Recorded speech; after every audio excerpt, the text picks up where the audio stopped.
This is Inle back again.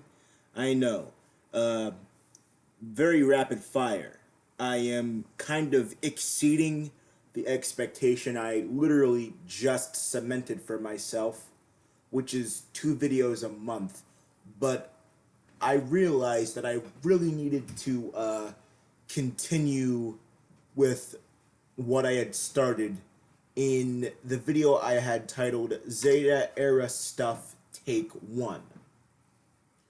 Now, the reason I call it Take 1 is, well, for, I guess, relatively obvious reasons. You see, that video was pretty bad. I kept forgetting what I was gonna say, forgetting stuff about the topic and whatnot. At one point, I tried making something up on the fly, I believe. So, yeah, that video was not, the quality I would like for my channel. So, this is the second take. Hopefully it's better. If this video isn't, or if for one reason or another it cuts off, I will make a take 3. Now, I have taken all of the necessary precautions. I have a very basic structure for this video. I am properly fueled, therefore I am operating at very high capacity, if not operating at my best. And I have drinking water. And if you hear some noises in the background, that is just my brother. He is currently in the room because, we kind of live together. So, yeah, I hope that's not a violation to the ears. So, yeah, if you hear him laughing, he's probably listening to something that is very goofy. So, he's probably gonna burst out laughing any second now and interrupt me mid-sentence. So, yeah, today we talk about the Zeta era of Side Zero. Well, a little bit of the Zeta era of Side Zero. You see, this era of Side Zero is very important for the story. It is where a lot of the important characters come from. A lot of important technologies are created. Therefore, I have to tiptoe around certain phrases, certain names, certain ways of describing things. Yeah, so I have to, I have to tiptoe around a lot of things. So, so, first off, the Zeta era consists of, well, I say consists of, but it's just, when I say consists of, I mean, the kinds of mobile suits it has. So the Zeta era, it has mobile suits and story elements from Mobile Suit Gundam UC0081 Battlefield Record, Mobile Suit Gundam 0083 Stardust Memory, Mobile Suit Gundam 0083 Stardust Memory Rebellion, Mobile Suit Gundam École du Ciel, Mobile Suit Gundam Advance of Zeta Flag of the Titans, Mobile Suit Gundam Advance of Zeta The Traitor to Destiny, Mobile Suit Gundam Advance of Zeta Another Zeta Gundam Story, Mobile Suit Zeta Gundam, Mobile Suit Zeta Define, Mobile Suit Gundam Advance of Zeta The Blue Wings of the Aeug, Mobile Suit Gundam Advance of Zeta the Mace of Judgment, Mobile Suit Gundam Sentinel, Mobile Suit Double Zeta Gundam, Mobile Suit Gundam Advance of Zeta, the Reboot Gundam Inle, Mobile Suit Gundam Char's Counterattack, and Mobile Suit Gundam Unicorn Secrets of the EFF. And that is pretty much the gist of the Double Zeta, of the Zeta era, I mean. So mobile suits from that era are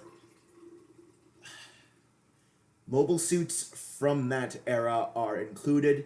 There are some story elements from said series included into parts of the Zeta era.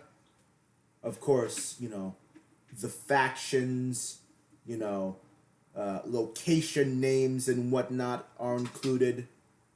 But there is a lot of original material as well, because I can't just make, it just, Gundam, because then that would just be plagiarism.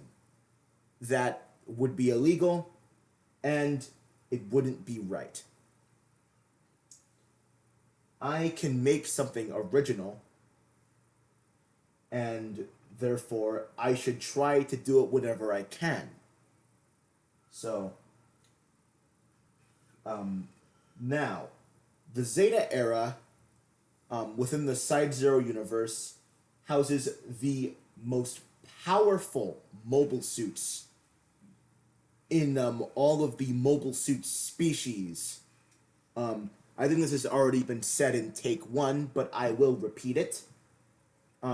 Inside Zero, I plan on using multiple different universes from the Gundam franchise. Well, different mobile suit and story elements from those universes.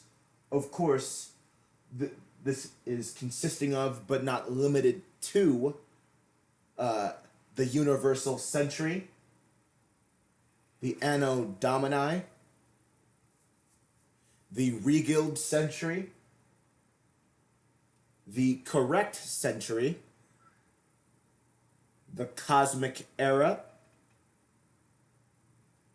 the After Colony Era, the Post-Disaster Era, and the After War Era.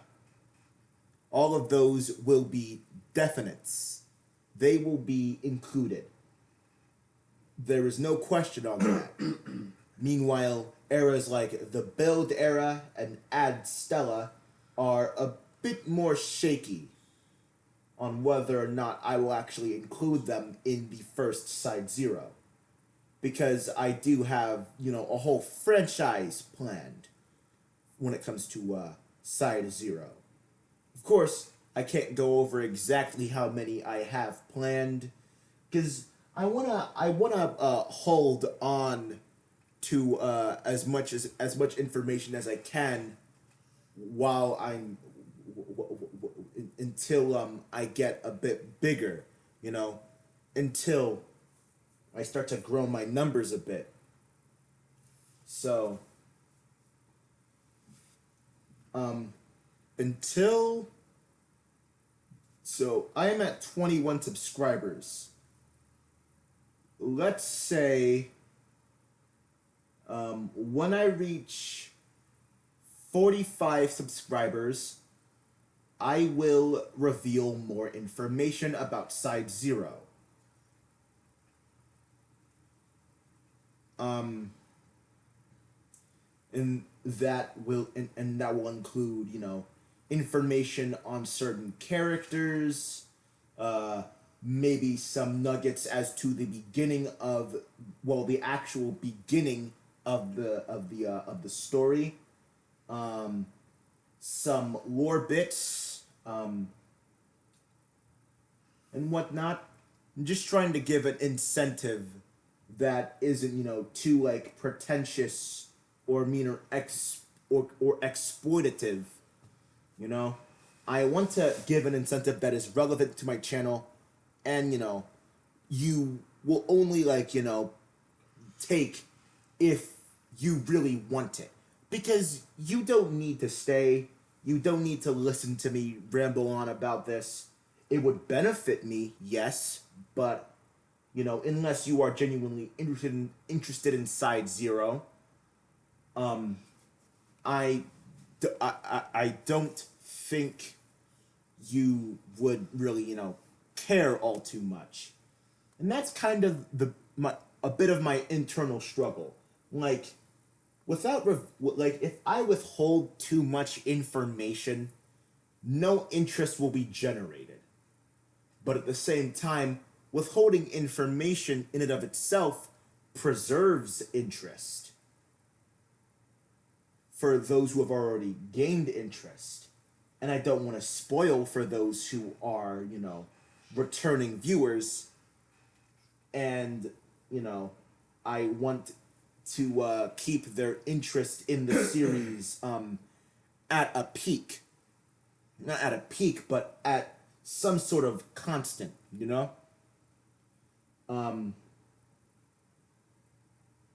and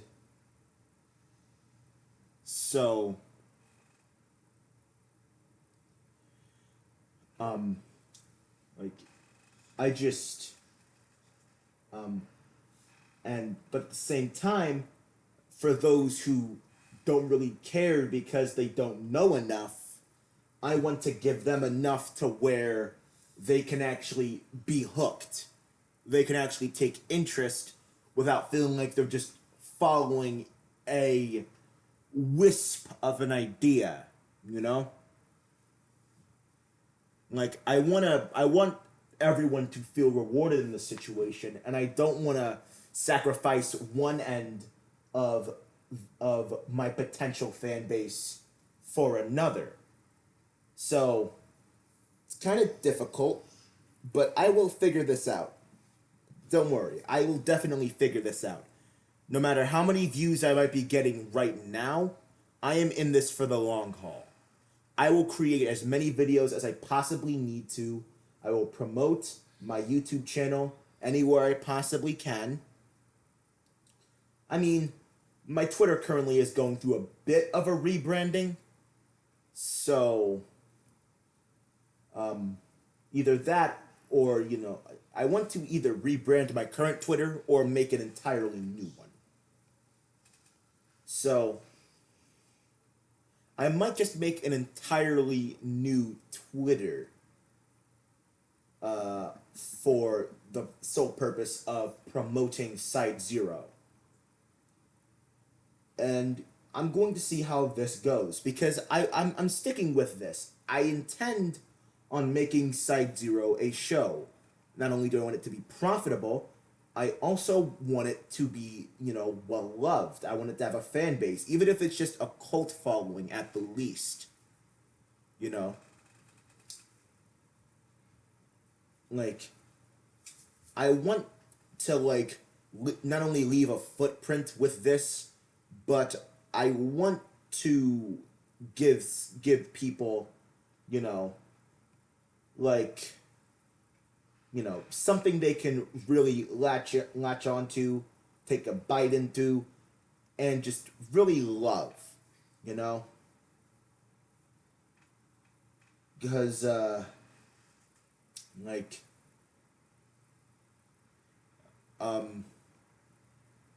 because I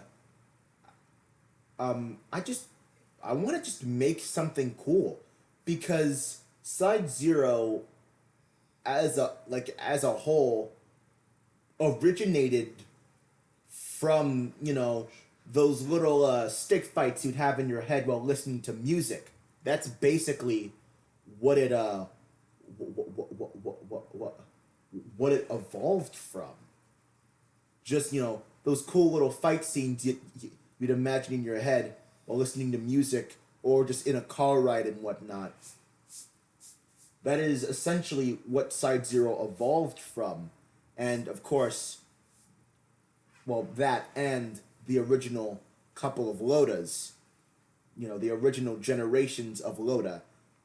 So I want to, create it and Mr. Zuderman, step in, please. 1 second. I wanna create that and also be an inspiration to people. I want people to follow the same path I did. Uh, Make something cool that just was like a cool TV show or mini series that was inspired by an idea they had in their mind or a game they play with their friends as children. I want more of things like that cuz you know, of course it originated from that idea, but things like Hell of a Boss, Has Been Hotel, um, the Liam Vickers channel really inspired me to take the plunge into making this show. And passion projects such as that revolve around adult animation. Um, so uh, yeah. Now onto the technology. Um, the Zeta era mobile suits are as powerful as they are due to the technology used. Um, there is, of course, the use of Psycho Frame and Psychomu. There is the use of magnet coating, movable frame, um, you know, the switch out of normal just like combustion fuel and chemical fuel for ion engines and such, and very powerful ion engines. Um,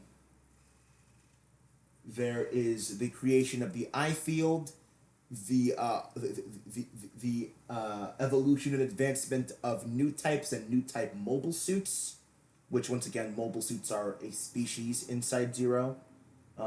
The average mobile suit a, is about 5'9". So OG Gundam, the Jims, Zaku's, 5'9". That's about standard height. Um, Most mobile suits are are uh, the size they should be relative to other mobile suits. The Senanju, and the Senanju Steins. They still tower over most early UC mobile suits. The Crossbone Gundam's really short. The Ashimar is kind of big, and the Rezels are pretty sizable. And some mobile suits I have altered in size, such as the Seed suits. The Seed suits are are are just about taller than the average mobile suit, coming in at 5'10" to 5'11". Um, Mobile suits such as the Woundwarts don't exactly have much of a fixed height due to the fact that the Woundwarts and, well, the TR mobile suits as a whole in the Side Zero universe are their own species. I mean, they're still a part of the mobile suit species, still a part of the Gundam species, well, subspecies, but they are their own subspecies. The TR1s, TR2s, TR3s, TR4s, TR5s, and TR6s, all, part of the TR subspecies. And of course, the Hazels, their own subspecies of that, the Bizocs, their own subspecies, Rosettes, Kihars, Ashimars, Kiars, Gaplants, Woundwarts, all their own subspecies. And, and basically, my rules for whether or not a mobile suit can be a species is that there has to be at least 4 different kinds of variants. So, in the case of the Gabflay, yes, the Gabflay, I'm pretty sure there are 4 variants. the normal Gabflay, the Gabflay Moonin, and the Gabflay Moomin. Wait, Moonin and Moomin. Yeah. So Moonin, Munin, and Moomin, Mumin. So and then I'm pretty sure there was another Gabflay variant after those three. Yeah, there was one with like a cloak around its neck. Well, not exactly a cloak, just like a tarp, little scarf. Uh, I yeah, like yeah, basically a scarf. So like even if it's just like a variant that in the Gundam universe is a one-off customized variant, it still counts as a separate variant because it is different enough visually that it is considered different, at least to me. So yeah, it has to have at least four variants, and there has to be at least two of each variant produced. Now I'm pretty sure there were like 3 to 4 Gabflays produced. Gabflay Moomin and Moonin, I'm pretty sure, had like a couple, because they are traitor. I believe that they are the Moonin and Moomin are traitor to destiny, and I'm pretty sure there are multiple of them. And that Tarp Gabflay, I know that there is only one. So the Gabflay almost makes it into being a species. So, meanwhile, the Rezel, a mobile suit that I mentioned not too long ago, is a species due to the fact that it is mass produced and has more than one variant. The Zeta Gundam, a species, more than one variant. Yes, in the Sizer universe, the Zeta Pluses count as a variant of the Zeta Gundam and the XS Gundam, due to the fact that they both share parts. So, so both Zeta Gundam and the XS Gundam are a part of a species. Um, of course, every mass production mobile suit, well, almost every mass production mobile suit is a species. You know, the Jins, the duels, not the duels, the Jins, the daggers, the Zakus, the Jims, all of those guys, they're all a species. Well, they are all different species of, mobile suit.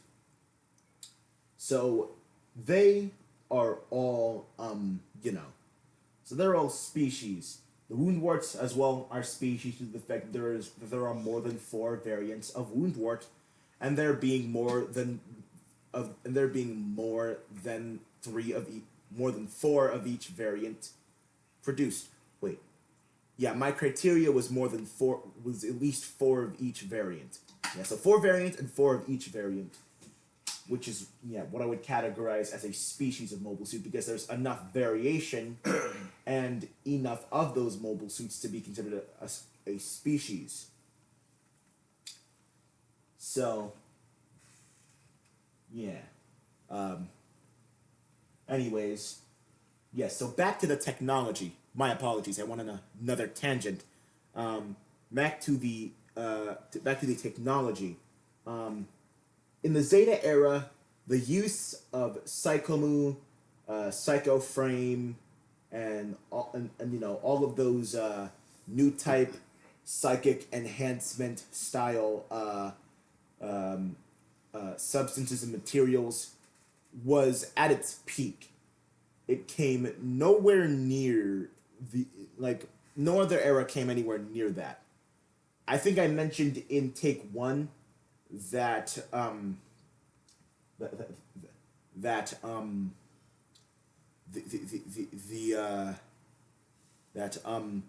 the unicorns are not actually full psycho frame. They are not as heavily it is not as heavily incorporated into their frame as it is in the actual Mobile Suit Gundam canon. Uh, the unicorns are, there's, the inner frame, a layer of armor, the psycho frame on top. Of course, the layer of armor under the psycho frame is for moving all of the psycho frame into position. And then, of course, the armor on top. So, I guess you could count the psycho frame that it has as sort of Chobam armor style external armor that clips onto the armor underneath, because the unicorns in the Sidezer universe are a lot similar to the narratives, because, well, in general, I want to make the narrative Gundam, the new Gundam, the Sazabi, the Sananjus, and the unicorns all very, very, very related. Like, a lot closer than they are in the official Gundam verse, which is already very close. They're already very related. Because the Sananjus come from the new Gundam and the Sazabi, the unicorns come from the Sananjus, and the new Gundam came from the narrative Gundam. Now, oh yeah, I forgot to mention, the Nightingale and Hainu exist in the Sidezer universe at the same time as the new Gundam and the Sazabi. It's not like some kind of a space-time continuum thing. They didn't just arrive through a portal. They were just constructed alongside one another. The Hainu just being a successor to the new, and the Nightingale being a successor to the Sazabi. And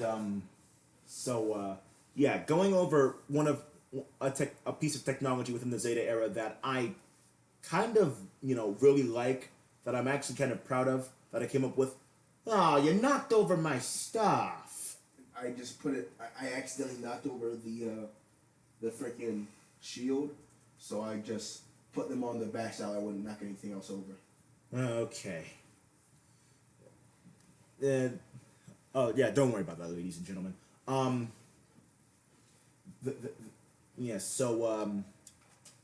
This is a piece of technology that is almost exclusive to the Woundworks, and it is called the Psychomu engine. Basically at the start of the Zeta era, UC Battle Record,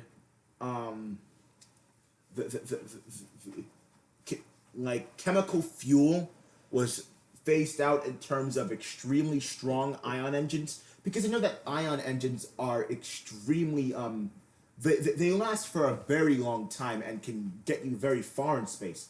They're not all too fast, at least not from my knowledge of the ion engine. I really like the ion engine, quite honestly. It's a very nice invention, a very cool piece of technology to me, and it's very cool that humanity is able to make things that sound so sci-fi-ish in real life, because we're getting closer and closer to these sci-fi style things. Our only problem is a power source, because most of that stuff, at least in real life, has to be tethered to some kind of external source of power. So until we find an actual mobile source of power that can be condensed, we'll kind of just be stuck with what we have now. But I know that one day we'll get there. Yeah, chemical engines were being fused out in terms of ion engines, and over in the TR lands, which is the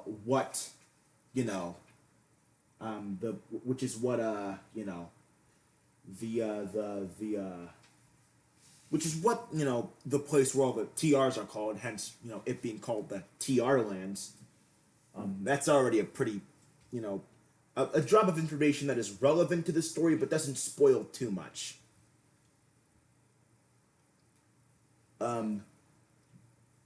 So over in the TR lands, Woundworts, they were recently created, And they, just like every other mobile suit, had very powerful ion engines, which, were being combined with the experimental Minovsky engine, which is a which was a kind of which was a kind of jet engine that used Minovsky thrust. It's not like the Minovsky flight system that the Kasi Gundam had or anything, but basically Minovsky particles and whatnot, and basically, yeah, there's a lot of stuff that has the Minovsky name on it that is kind of hocus pocus-y. Because I'm not necessarily a physicist or a scientist, so I can't really try and make these things work the way the way they would in a somewhat accurate way to reality. So that might be a problem for some. My apologies if it is. But I am trying my best. So, the ion engines were, being combined with the Minovsky engines by the time of the Woundwart's creation. And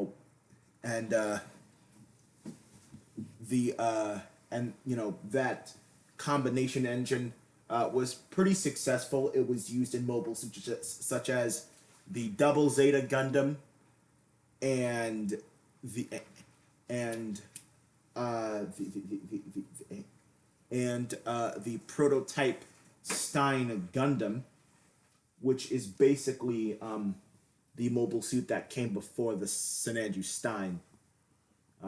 Has its own kind of backstory within the Side Zero universe, and was and in the Side Zero universe, the Stein Gundam was essentially just everyone's hitman, carrying out hits for whoever was in charge, the big bads and whatnot. In the Side Zero universe, it was responsible for the for a lot of for a lot of different deaths that are inspired by real life, such as the death of musical artists.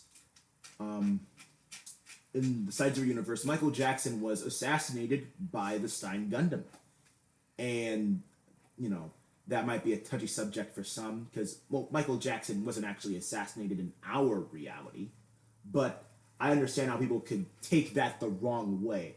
So I might change up some names, because I originally had the idea of the Stein Gundam being behind the death of musical artists like Tupac, but I realized that might, me just having a death as influential as the death of Tupac be because of the Stein Gundam be like a little bit offensive to some people, and just like I realized that people might not like that.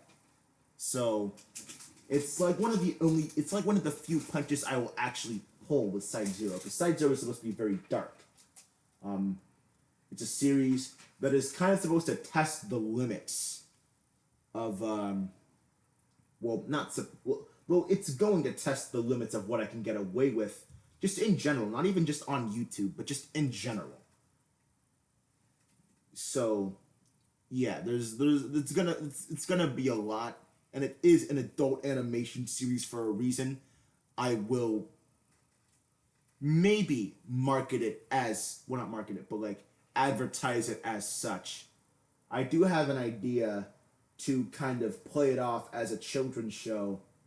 Well, not children's show, but like, kind of advertise it almost as if it was a kids movie in a similar way to like basically kind of have a sausage party style situation. Oh God, I was hoping you wouldn't mention that movie.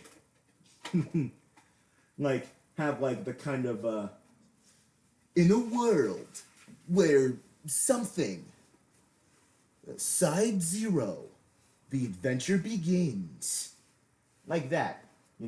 It's similar to like, I guess what pops into my head is Ferdinand, because that typical kind of like kids movie trailer announcer guy. And I I kind of had the idea to kind of make the way I advertise it and market it just one big troll.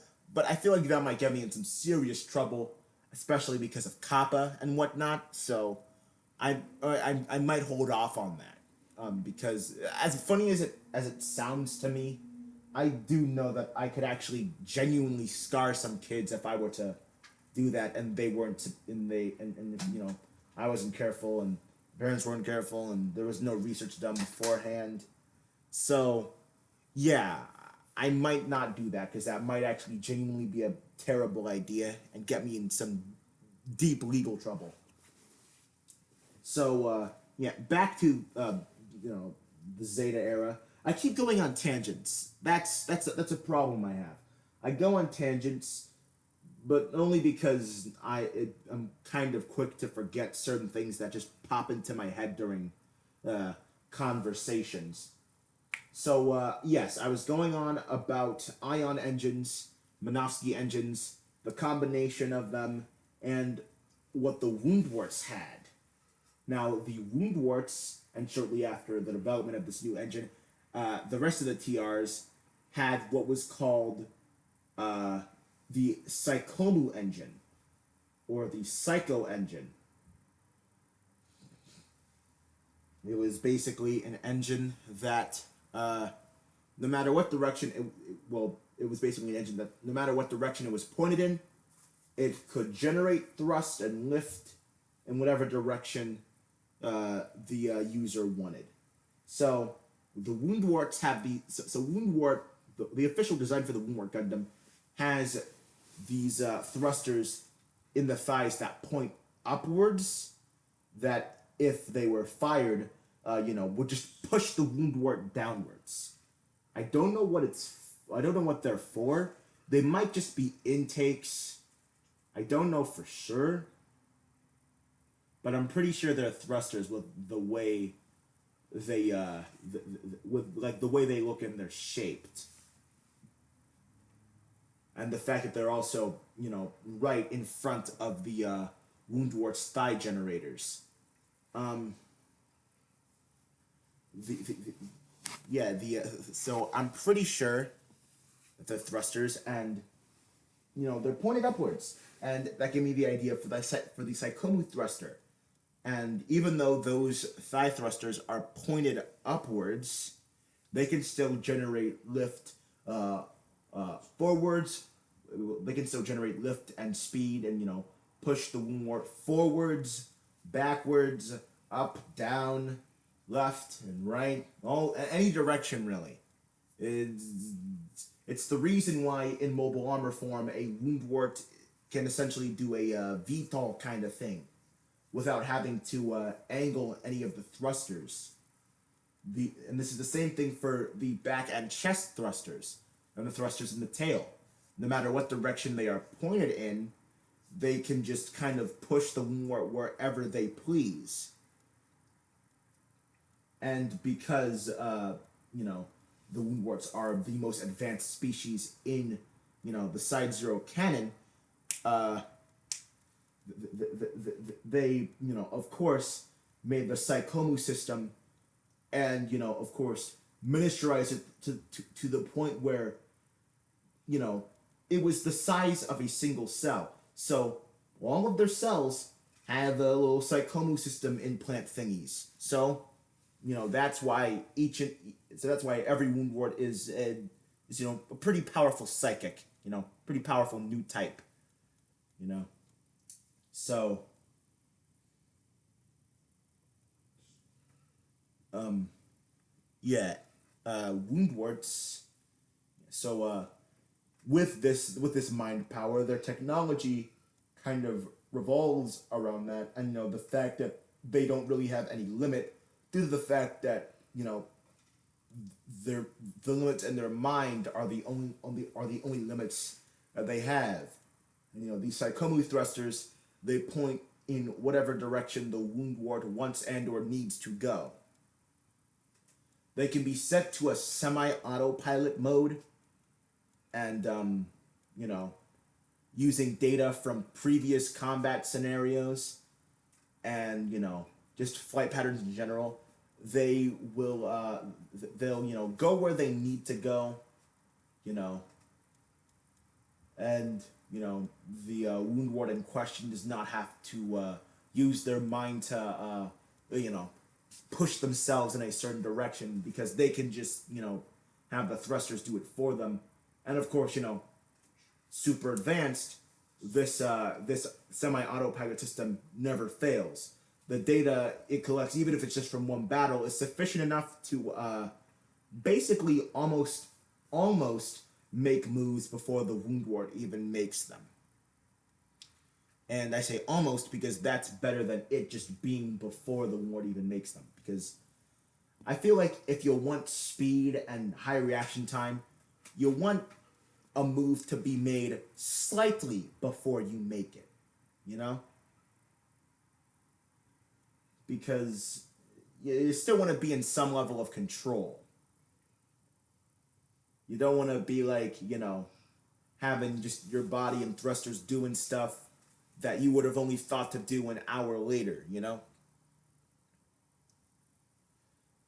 So, yeah, so those are Psychomi thrusters. And, of course, there is, there is also there is also the different kinds of Gundanium inside Zero. Gundanium, there are multiple different kinds of Gundanium. Of course, there are types of Gundanium. Like there's the entire Greek alphabet. Gundanium Alpha, Beta, Gamma, Zeta, Phi, Nu, Mu, and whatnot. But then there's also different types of Gundanium that are named after different things. Such such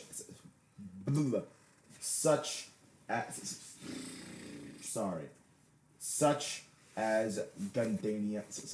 Sorry, I'm losing track of thought again.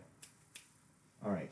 So there are types of Gundanium that are named after different things, such as Gundanium A, also standing for Gundanium Apex, which was a type of Gundanium made by a group of scientists who also just so happened to be anthropomorphs. And they were all, predator type anthropomorphs, tigers, lions, crocodiles. Yeah, so that's why it was called Gundanium Apex, because they were like, it was made by creatures that tend to be thought of as apex predators. Then there's Gundanium Shifter, a type of Gundanium that allows for the mobile suit in question to become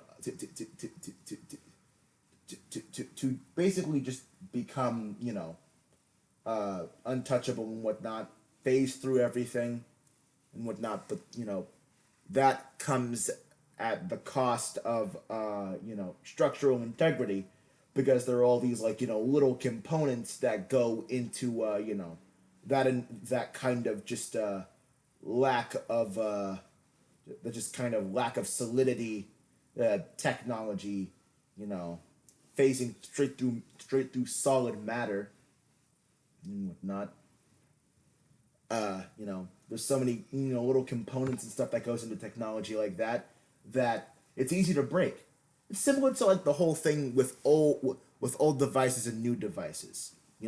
People are like, oh, they just don't build them like in the old days. Yeah, exactly, and that's a good thing, because back in the day, not as many components were used. Therefore, it is a more solid item. It is easier to break an item that is in two pieces rather than one piece. Therefore, an item that is made out of thousands of pieces is much easier to break than an item that is made out of hundreds of pieces. So,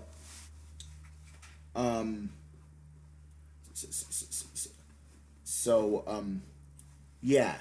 It's not because old devices are inherently better than new ones. It's simply because new devices just have more to them, and more components that makes it more breakable. So yeah, Gundanium shifter is it's Gundanium, so it's very heat resistant. It's basically immune to bullets and whatnot, because bullets are very small, but things like missiles and whatnot, large blunt force impacts, can genuinely make some pretty large dents, like not go straight through, but make some pretty sizable dents and nicks in the armor. There is, of course, Gundanium Zeta, which is essentially metal flesh. It is metal that acts just like living human tissue. You know, like basically, muscles and skin and whatnot all in one. Muscles and ligaments and stuff. All muscles, ligaments, I guess, veins and blood vessels, I guess. Which wait. Yeah, muscles, ligaments, and skin all in one, essentially.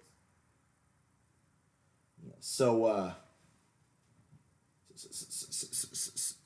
so, yeah, Gundanium Zeta is a mix is a mixture of of of some little bits from the thing from the thing, John Carpenter's The Thing, a bit of Cybertronian cyber matter, like you know from like TFP cyber matter, Transformers Prime verse cyber matter. So it's metal, but it bends like flesh and whatnot, and deforms and whatnot. And and of course there's of course and of course there is some polymimetic titanium or polymimetic alloy or polymimenium. I'm gonna go with polymimetic titanium that was used in the T-1000 Terminator. There's a little bit from all three of those, which allow for natural and unnatural movement. So, yeah, it's metal, but it's also flesh, but it's metal. So, basically indestructible by any conventional non-Zeta era mobile suit weaponry. And, um, still very flexible, very soft, because Gundanium Zeta was used almost exclusively on wound warts, and it was very, very, very soft. And of course, you're probably asking right now, wait, wound warts have flesh? That's kind of a bit off-putting given given their mechanical design. But inside Zero Wound Warts, their design is greatly altered from the original Kenki Fujioka design. But but even though I have redesigned it, I have still kept integral parts that are key to recognizing it as the wound warts. So you won't have to worry too much. And of course, there are also other things as well that are going to ensure that the wound warts are noticeable and whatnot. You can recognize them as wound warts if you know what the wound warts are. So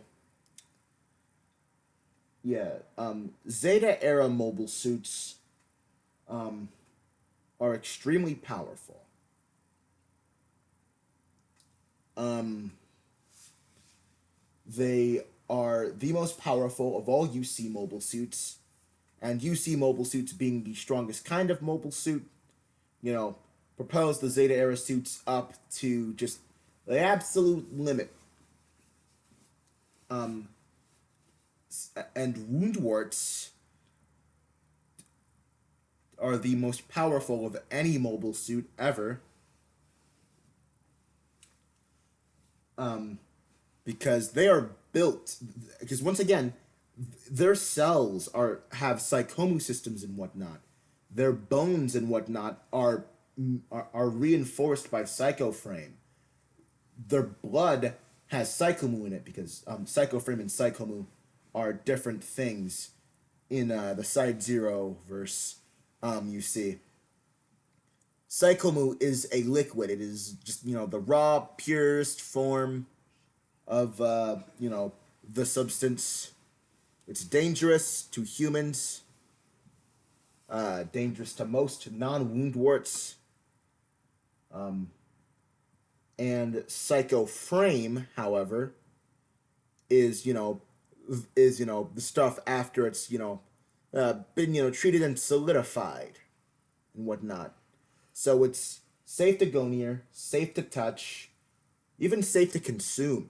So psychoframe, is a lot is from an objective standpoint, I guess, better. But there's a little bit of psychomu in their in in their blood. Therefore, like not enough to where it could be dangerous for humans to get wound wart blood on them, but enough to where wound warts get an insane amount of power boost. They have they have psycho fields and they have eye fields. They're incredibly fast due to the Psychomu engine. They are an incredibly customizable species, incredibly versatile and whatnot. Um, in general, they just have an insane amount of power, durability, and speed. They are basically almost perfect in every area and aspect. You know, like they're not completely perfect, of course. I don't want them to be Mary Sue's, but but they are extremely powerful. You know, a wound wart can only be beaten by another wound wart, or an overwhelming amount of other mobile suits. Well, other UC mobile suits, because like an army of like billions of RX-78-2s, like it's like in time we'll be able to take down a wound wart. Actually, that's a bit too unrealistic. Because like that's like yeah that like yeah that's a bit crazy, but that is what I originally wrote down in my side zero notes and factoids and whatnot. Um, so I guess I will lower it to a large fleet of RX-78-2s, like a couple dozen to 100, will at some point in time take down a wound wart. It would take a while, but it can happen. Because wound warts are susceptible to damage from, well, incredibly susceptible to damage from beam weaponry and heat weaponry. Well, heat's just their enemy in general. Like, a wound wart can stand on the sun for like hundreds of years before beginning to show signs of heat damage and heat stress and whatnot. But a beam saber is in the sides of the universe is more powerful than the sun. At least, well, UC beam sabers, and once again, this is like strictly UC technology that is able to best a wound wart. So yeah, beam weapons, heat weapons. So a Zeta era goof heat sword, because the heat sword what the goof's heat sword was updated for use by different kinds of wound warts. Uh, and of course, oh yeah, the heat shotel is actually a UC weapon. So it's not the sand. So it's not doesn't originally belong to the sand rock within the Side Zero universe. But the Heat Shotel is a Zeta era heat weapon in the Side Zero universe. So that means the Sandrock Gundam and another character I have uh, is has probably one of the most powerful heat swords in the Side Zero verse. But on a side note, the other character, which is a proud owner of a pair of heat shotels, has recently been, well, I can't say ripped off because no one knows about this character, and I want it to stay that way until I reveal more about Side Zero's story. But Lobo, or Death, from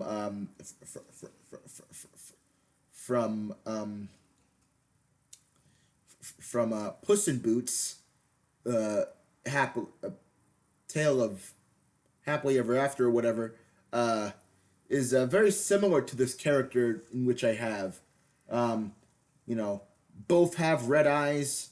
Both are usually cloaked. And both have a pair of and both dual wield a pair of blades that are curved, that are like extremely curved inwards, and they and of course the way Lobo flicks his blade when he says, "I just love the scent of fear," is the same way my character flicks her blades when she is engaging with another character. And I refuse to change this. I refuse. Because, I came up with this character like this specific character like a long time ago. Like, long before this Puss in Boots movie came out. And now, this character, and now, Lobo comes along and is extremely similar to my character. And I can't be specific and I can't be specific on which character it is, who they are, and what they're about and whatnot, because that would spoil a lot of Side Zero. So, the lack of information I'm giving might either sound suspicious, or just, or just, just won't help. But in all seriousness, I don't take it too seriously. Like, they didn't know about my character.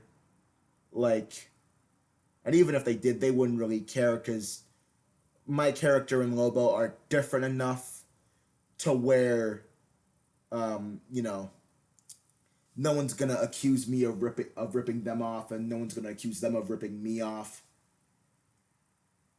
But, I know that once this character does become a thing, soon enough comparisons will be made, and I just want to say it before it gets out of hand, if it ever does become a thing, that I came up with this character before Lobo. I am not writing any sort of Puss in Boots, Death Lobo Wolf hype train or anything with this character. It's just a character that I created. Yeah, so anyways, back to just Zeta era power. So yeah, Advance of Zeta is the peak of the Zeta era. Of course, you know, well, Advance of Zeta, Gundam Sentinel, and Zeta Define are the peaks of the Zeta era. Of course, Advance of Zeta meeting all of the Advance of Zetas, the Ayuk side, the Titan side, and Xeon side. So,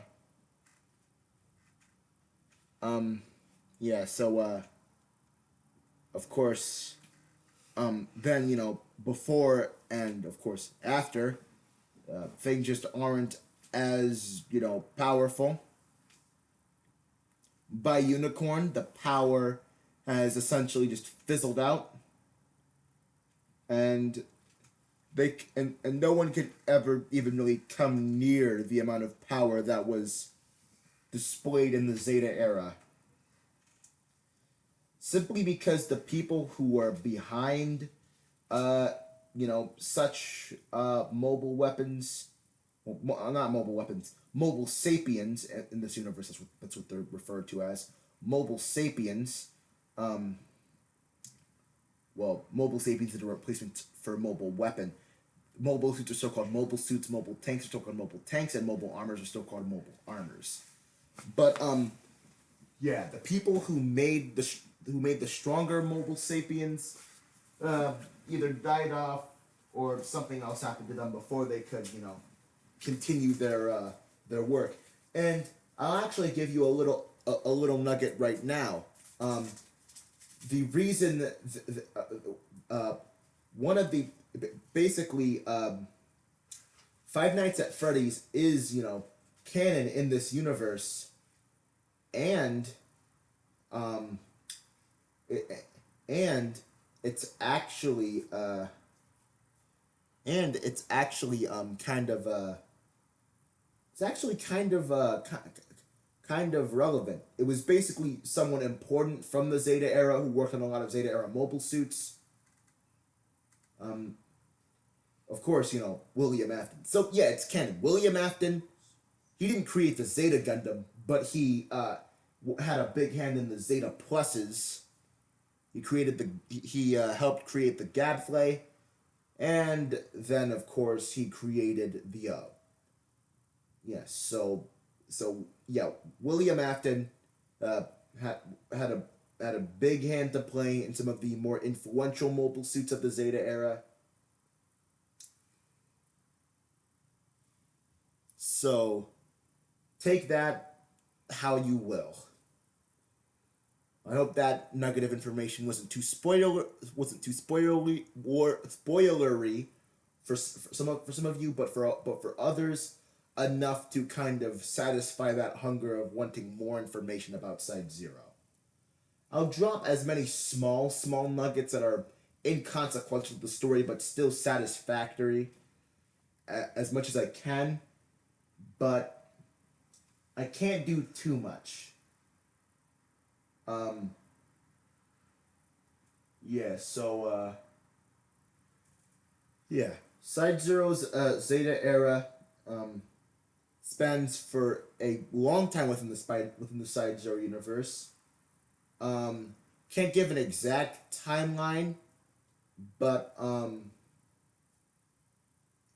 but from what I from want to go see what I have written down actually, because I can tell you when it starts, but I'm not. I guess yeah, I can tell you when it starts, but I'm not gonna say when it ends because information and whatnot.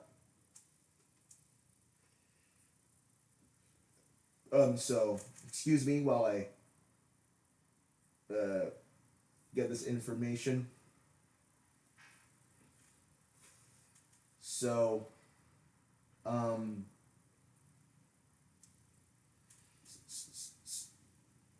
so yeah, it starts in the 1300s. I guess it can be a bit more specific. 1380. 1380 is when is when the Zeta era starts.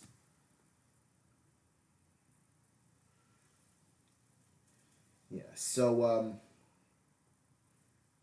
yeah, 1380 would well, I guess yeah, technically is when it starts. Technically it's 1381, but 1380 would have, war in the pocket stuff, come about. Yeah. Yeah, of course, 13 1378 and 1379 is all the OG Gundam stuff. So yeah. Yeah, the whole UC is like the whole UC, I'd say, yeah, the whole UC is over by around the 1900s. Starts in 1379. So that's a long time. That is 600 years. That's enough, right? Like for the amount of events that I have had planned. I shouldn't ask that question now because I haven't even told you like half of the events that are supposed to happen in this span of time. So yeah, but I'm gonna go with, but I'm gonna say that that is enough time because it's 600. It's like 600 years. So yeah, that's like a very good amount of time. Um, yeah. So the Zeta era is going to contain the main character for Side Zero. Actually, there's another nugget of information, but I guess one that was relatively obvious given how much I love the Zeta era mobile suits and whatnot. The main character was obviously bound to be a Zeta era mobile suit. A lot of, you should assume that a lot of important characters are going to be as well. I'm not going to specify from which point in the Zeta era and which mobile suit it is, but trust me when I say that it's a mobile suit that doesn't get enough spotlight. So I'm going to give attention to a mobile suit, that doesn't get as much spotlight as their other variants. So yeah, I believe that that is all I have to say for now. I'm sorry if there's some stuttering or if there is a drop in audio quality. I am currently working with my family to customize a MacBook to be a bit more powerful, therefore be better for videos. Therefore, an improvement in quality will come soon, and I at the least will have a microphone for recording videos. Um, yeah, so I guess since I have nothing more to say, thank you for sticking around and staying tuned. Stay tuned. Well, yeah, keep staying tuned because I have a lot more on the way. Who knows? I might even have another video planned the same day, but it might not be Side Zero related due to the fact that I've given away a lot of nuggets of information in this video.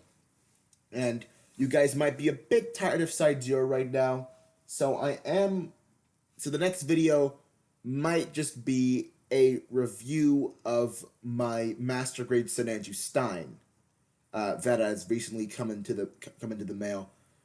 So, um, thank you for watching. Stay tuned. Believe in the sign of the Zeta. Love each other and yourselves. I have been Hazenflay, your host, and goodbye.